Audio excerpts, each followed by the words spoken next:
إلى المغيرة. Muawiyah ressentit que son pouvoir est affaibli, il ressent que les gens ne sont pas contents. Qu'est-ce qu'il fait? Il va envoyer une lettre à Al-Mughira ibn Shu'ba. Il lui dit, écris-moi ce que le prophète alayhi salatu wassalam disait après chaque prière. Après chaque prière, le prophète avait une dua, une invocation. C'est laquelle? Allahumma la mani'a lima a'tayt wa la mu'tiya lima mana'at wa la yanfa'u zal jadd minkal jadd. C'est ça l'invocation du prophète. Muawiyah va utiliser cette invocation. Pourquoi? Pour faire dormir le peuple. Pour qu'il reste dans le déterminisme. Pour qu'il reste dans Al-Jabriya. Ils vont emprisonner Ma'bad al-Juhani qui nie le destin. On va te mettre en prison parce que toi, tu vas réveiller le peuple. Le peuple, il ne va pas croire au destin, donc ça ne va pas. Nous, on veut qu'ils croient, qu'ils continuent à croire au destin et que tout ce qui leur arrive, ça vient de Dieu. C'est ce qu'on veut. Et donc, il va utiliser ce hadith sur le minbar. Allahumma, oh Allah, la mani'a lima a'tayt. Tu ne peux pas retirer de quelqu'un, personne ne peut retirer de quelqu'un ce que Allah lui a donné.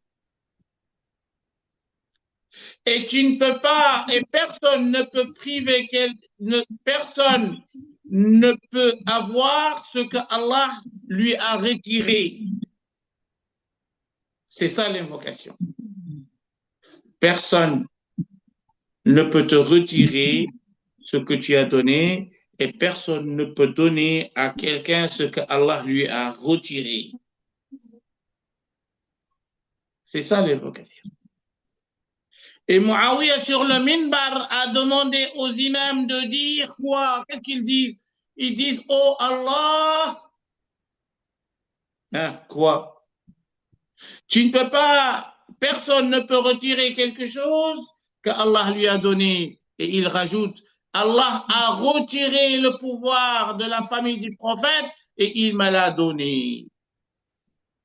Et il l'a donné aux Omeyyades.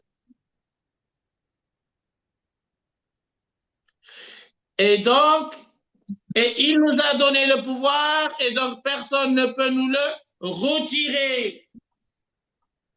Les germes du déterminisme est né en islam. Et Ma'bad al-Juhani, quand il a vu ça et qu'on est en train de manipuler la religion, on est en train de nous faire croire des sornettes, des choses qui ne sont pas vraies en islam. Il n'y a pas de déterminisme en islam.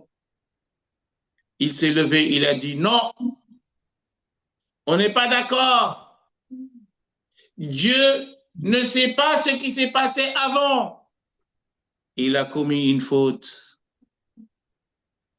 Il devait tout simplement dire, ce n'est pas cela le destin, ce n'est pas cela que le prophète nous a enseigné. Il y a le destin, Dieu sait tout à l'avance, mais ça ne justifie pas vos atrocités, ça ne justifie pas vos atrocités. Mais comme il voulait se positionner comme un opposant, il voulait déconstruire ce que les Omeyyades ont construit dans la tête des gens, il a exagéré. Et donc, quand quelqu'un va à l'extrême, tu vas à l'extrême de l'autre côté. Et lui, donc, il a fauté dans la Aqidah, mais il était juste sur le plan social pour prémunir le peuple, pour sauver le peuple de quoi? De ce que les Omeyyades cherchent à installer dans le cerveau dans le cerveau des populations pour leur faire croire que tout ce qu'on décidera, tout ce qu'on fera, même si on met des gens en prison, vous devez savoir que c'est le décret d'Allah. C'est Allah qui l'a voulu, c'est le destin.